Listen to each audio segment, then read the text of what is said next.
Les artistes, comme toujours, ont un regard critique au bon sens du terme. Et certains, d'ailleurs, d'une certaine façon, rient de la technologie. D'autres en montrent l'inquiétante étrangeté. Et puis d'autres en montrent aussi tout l'aspect positif, tout l'espoir qui est permis par ces technologies. Mais toutes ces œuvres, elles sont là aussi pour nous donner une matière à penser. Et puis, quand on voit tout le débat sur l'intelligence artificielle aujourd'hui, c'est une expo qui tombe à pic, puisque, semble-t-il, on a besoin de regards et de points de vue originaux sur cette question.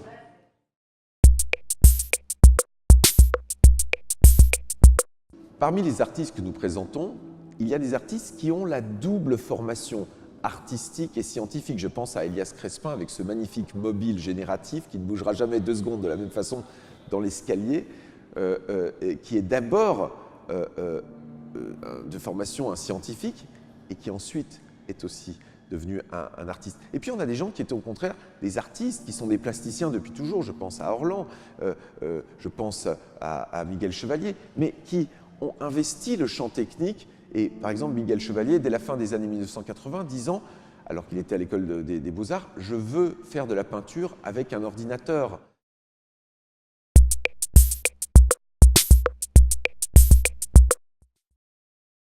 Ce qui est important, c'est que ce n'est pas tout d'un coup, dans les Galeries nationales du Grand Palais, où on présente les grands maîtres de la peinture et de la sculpture, une exposition d'ingénieurs qui se mettraient à faire de l'art. Pourquoi pas? Ça serait un sujet. Non, ce sont de grands artistes, des grands maîtres de l'art contemporain, d'un art que je propose d'appeler l'art robotique, et qui recouvre l'art algorithmique, l'art sur ordinateur, l'art informatique, l'art génératif, et puis les machines à dessiner, depuis Jean Tinguely et jusqu'aux androïdes d'Orlan et Murakami. Ce sont de grands artistes confirmés, présentés dans nombreux musées de par le monde, qui ont trouvé dans cette nouvelle technique une voie pour inventer de nouvelles formes d'art, un nouveau moyen d'expression. Or, qu'est-ce qu'un grand artiste sinon un grand inventeur?